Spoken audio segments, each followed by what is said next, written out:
torture chambers, secret passageways, vats of acid, and deadly vaults.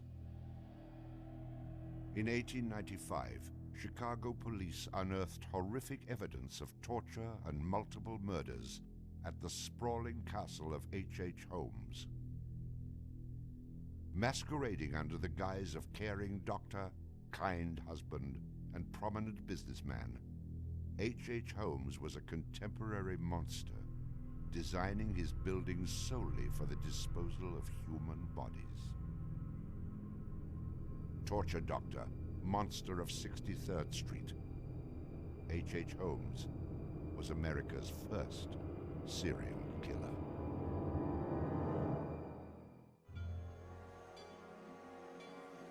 Just south of Chicago, the suburb of Englewood was thriving with commerce.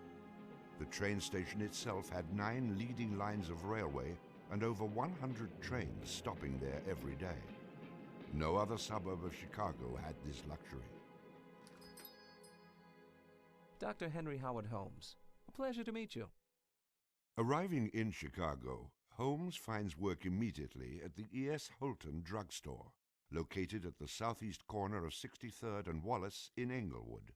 Several months later, Everett Holton dies of supposed natural causes. Then Claire Holton, his wife, disappears after selling the drugstore to Holmes.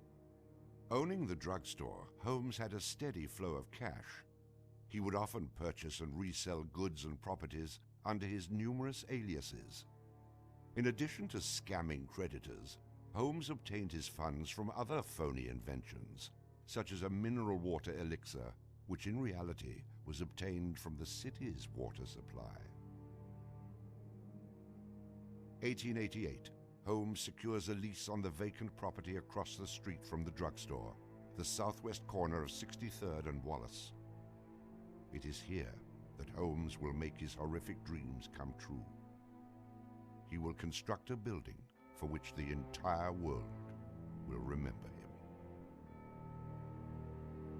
Fantasies start very young, and so what he did then was he took a step furtherance of his fantasies to make it reality. And probably, if we had done a little bit of investigation back then, we would have seen things like his plans, but not just plans for a building, because we'd expect to see architectural plans, but plans for his torture rooms.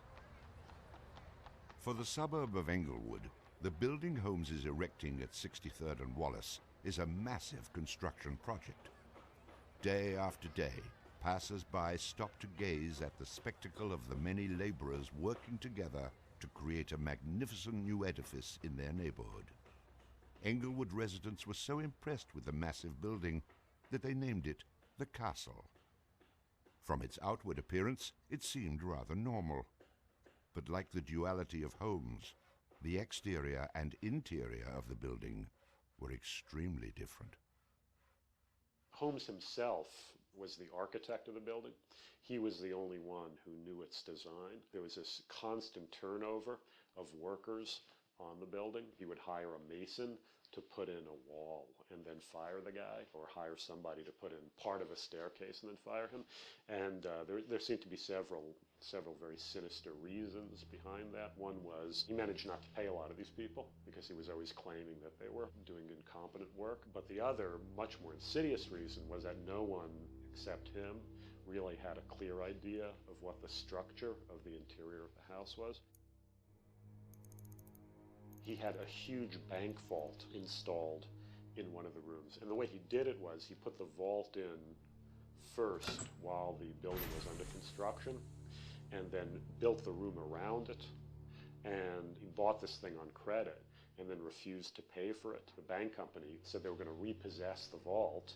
Holmes said, well, come on in and do, but if you damage my building in any way, I'm going to sue you for everything you're worth.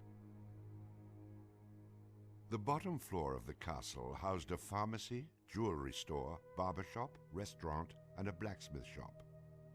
Behind this innocent facade was a Gothic house of horrors designed by the mind of a monster.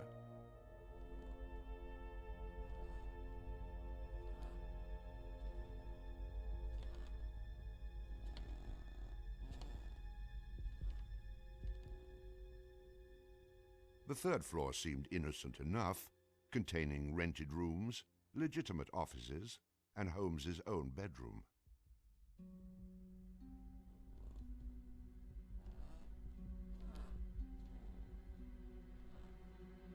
But it was the second floor that contained 35 rooms, many specifically designed as killing chambers.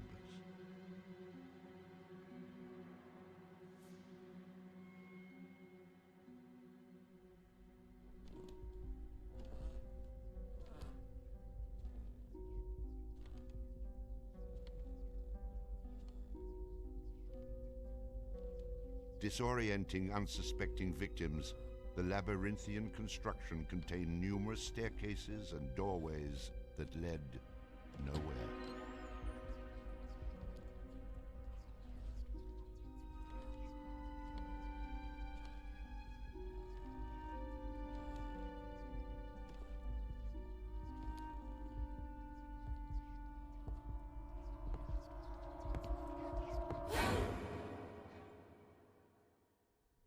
For a quick method of hiding a victim's body, a concealed greased chute and trapdoor led directly into the basement of the castle.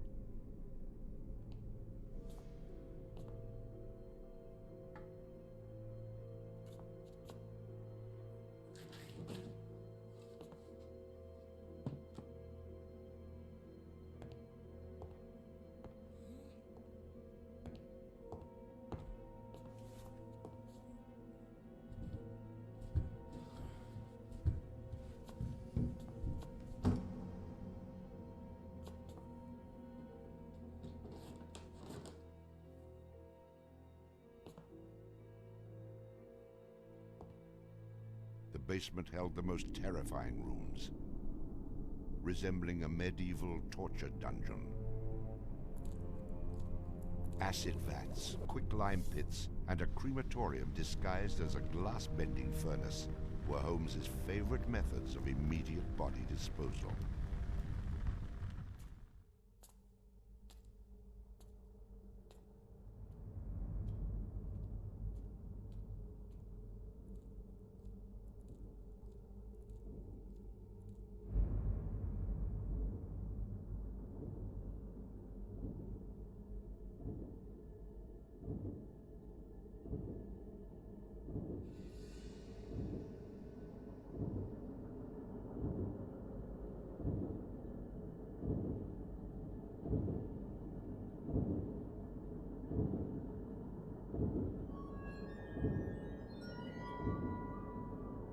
After cleaning and mounting their bones, Holmes would profit from his victims by selling their skeletons to local medical schools and universities. Holmes would make a killing in Chicago, financially and literally.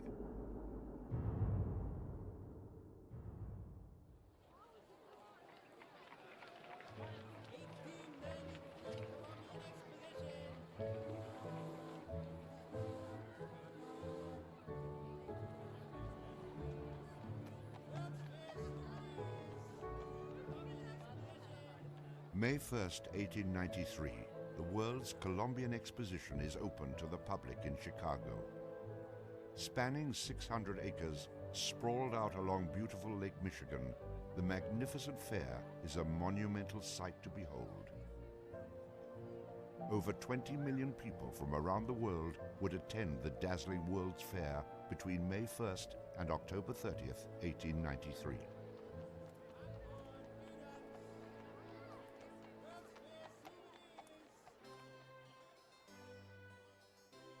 Holmes utilizes the World's Fair as the perfect opportunity to capitalize on his demented design of the castle. Located only a few miles from the World's Fair, Holmes's castle was perfect lodging for tourists.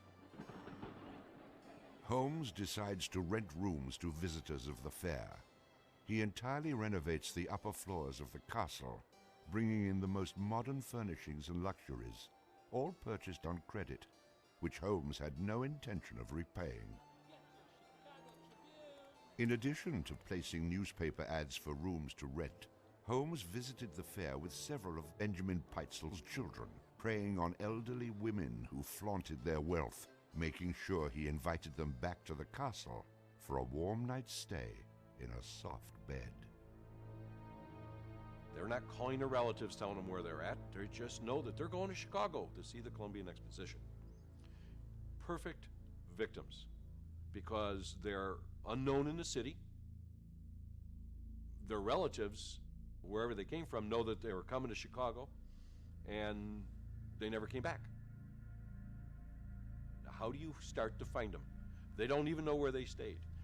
Perfect, easy victims. I'm sure some of them got in and out of his place with no problem. And others, they walked in and they never checked out. Some of the rooms had been completely lined with asbestos to make them soundproof. Hidden in Holmes's office was a master control panel which connected to gas lines leading into airtight sleeping chambers. Holmes would lead his victims into the rooms, lock them in, and turn on the gas, asphyxiating them while watching their demise. Let me out! Holmes, let me out, please! Holmes! Holmes! Holmes, please! Holmes! At the height of the World's Fair, Holmes masterfully juggles his castle businesses, renting rooms, dodging creditors, selling skeletons, and attending to the needs of the many women in his life. I have had many young ladies in my employ, most of whom are still living in and about Chicago, whose parents and friends know only too well that far from being their seducer, I have done much to materially help them in their narrow lives. Being a personable, attractive young doctor and businessman, Holmes won the hearts of many women throughout his life. At one point, Holmes managed to secretly have 3 wives, each never knowing of the others. In 1890, Julia Connor became Holmes's employee and mistress, living at the castle with her daughter Pearl. When she became pregnant and demanded marriage, Holmes agreed on the condition that she allowed him to perform an abortion on her. She agreed. Neither Julia nor her daughter Pearl were ever seen again. Just a week later, Holmes sold a clean, articulated skeleton to the Hahnemann Medical College for nearly $200. In 1892, Holmes acquired another mistress, Emmeline Cigrand, and employed her as private secretary. Holmes sent Emmeline into the vault to retrieve some papers and sealed it, suffocating her to death. Several weeks later, the University of Chicago acquired a female skeleton from Dr. Holmes. In 1893, Minnie Williams became Holmes's new private secretary and eventually his mistress. Minnie was the beneficiary of a property in Fort Worth, Texas, valued at over $40,000. Holmes murdered Minnie and her younger sister Nanny after having Minnie sign over the Fort Worth property to him. In 1894, Georgiana Yoke became Holmes's 3rd wife. He married her under the name Henry Mansfield Howard. Like his other legitimate wives, Georgiana lived out her entire life. On July 19, 1895, Chicago police enter the Holmes castle. The world would now learn of the horrors that the castle had kept secret for so very long.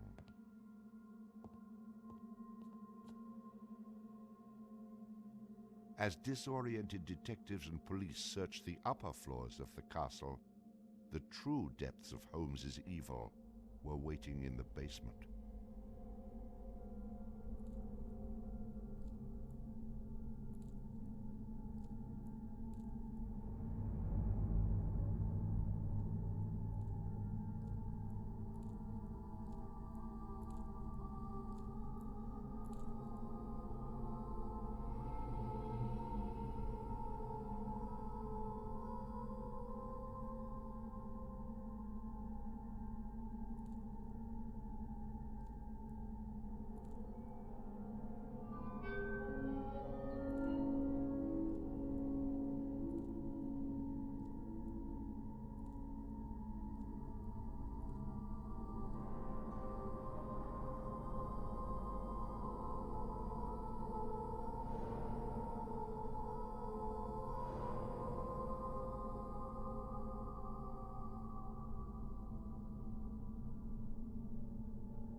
Among the death devices in the basement of the castle, investigators find piles of mixed human and animal bones, bloody women's undergarments, and a wooden dissection table saturated with dried blood.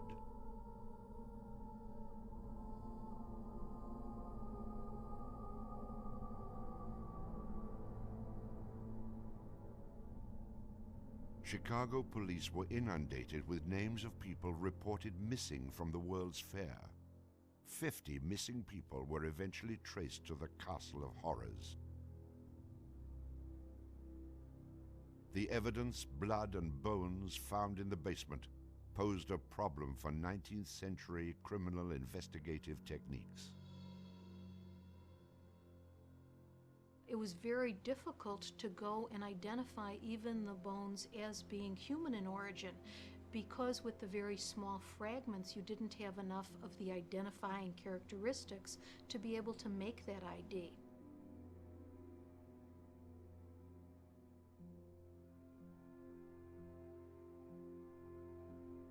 The world is now calling Holmes the monster of 63rd Street, torture doctor, and the modern Bluebeard. Overnight, Holmes transforms from arch-swindler to arch-fiend. A Chicago journalist calls Holmes a multi-murderer. The Holmes case generated this incredible amount of national attention and really international attention. Really in his own time and in America, Holmes was much more notorious and more widely known than Jack the Ripper, who was a contemporary of his. Then as now, people were very, very fascinated to sort of visit the sites of these terrible crimes. And his castle became a kind of tourist site. And there were various people who wanted to take it over and turn it into a kind of murder museum. And then just before some impresario was about to make it again into this tourist attraction, it burnt down. Somebody burnt it down. I mean, it could have been, who knows, some outraged citizen who didn't want this to become some very morbid tourist attraction.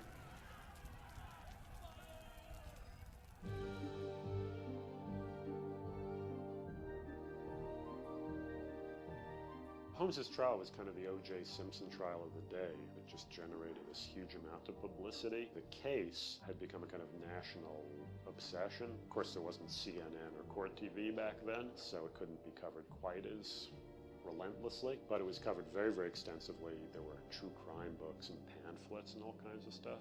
And Holmes himself had become a sort of folk figure almost, you know, the sort of national boogeyman.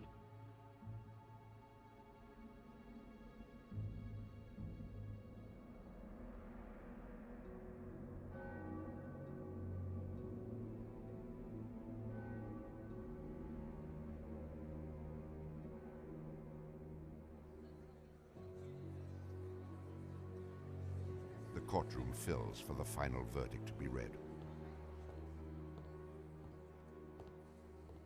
Holmes becomes extremely nervous when not one of the jury members looks at him.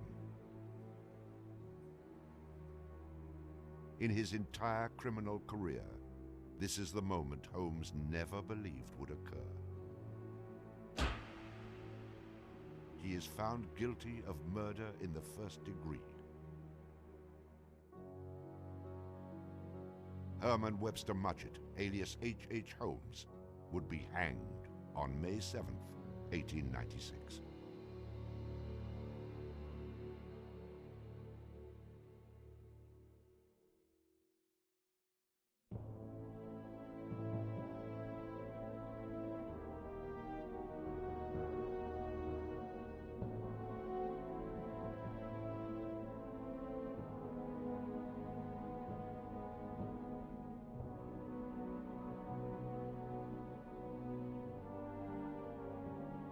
While Holmes was in jail, awaiting the execution of the sentence, he was made an offer by William Randolph Hearst, supposedly for a significant amount of money, to provide his confessions. Holmes, who had already issued at a half a dozen completely self-contradictory versions of his crimes, clearly at this point felt he had nothing to lose. He was going to die anyway.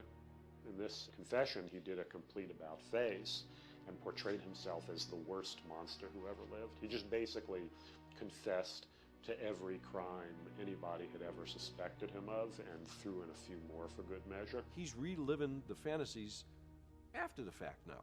He's reliving the fantasies of things that he did. She was very willing to do this, and prepared to leave the vault upon completing the letter, only to learn that the door would never again be opened until she had ceased to suffer the tortures of a slow and lingering death.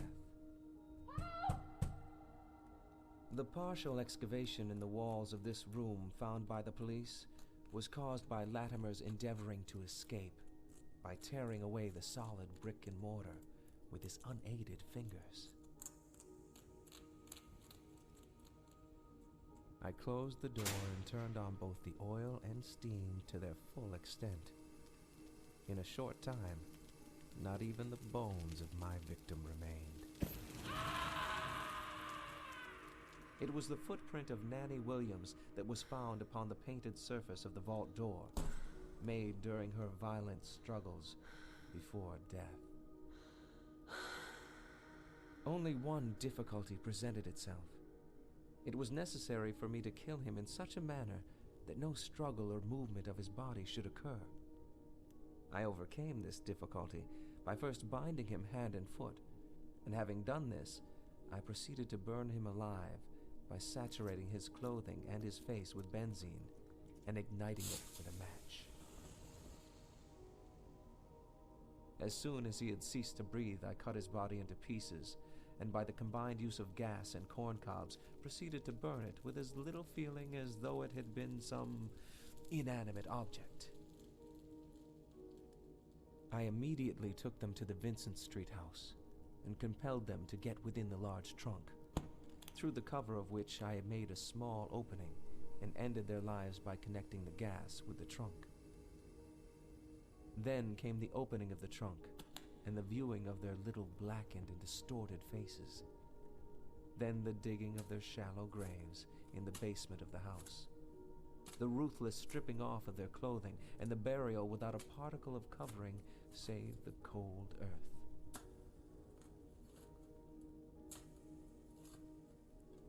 I am convinced that since my imprisonment, I have changed woefully and gruesomely from what I was formerly in feature and figure. My features are assuming a pronounced satanical cast. My head and face are gradually assuming an elongated shape. I believe fully that I am growing to resemble the devil.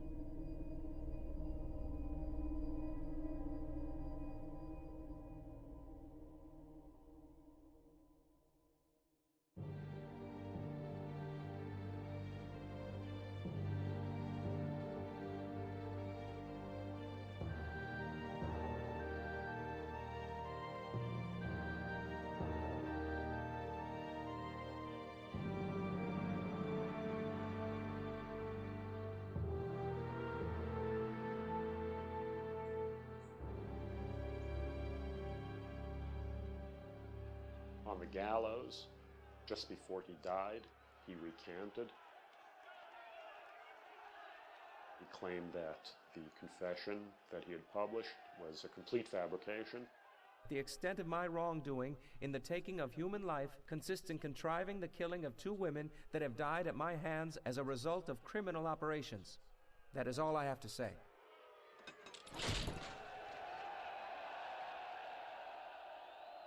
H. Holmes is hanged on Thursday, May 7th, 1896, just 9 days before his 35th birthday.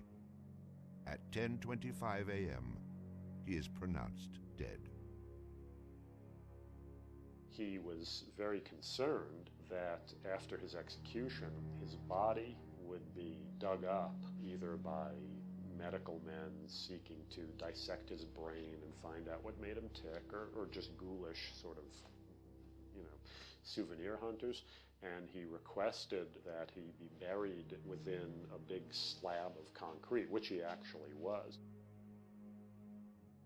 One of the things about Holmes is that nobody knows for sure how many people he actually killed. Although in my researches, which were pretty, I feel, thorough and extensive. It seemed very clear to me that he murdered at least 9 people. There have been stories that he killed 50, 100, countless people, particularly in Chicago at the height of the World's Fair.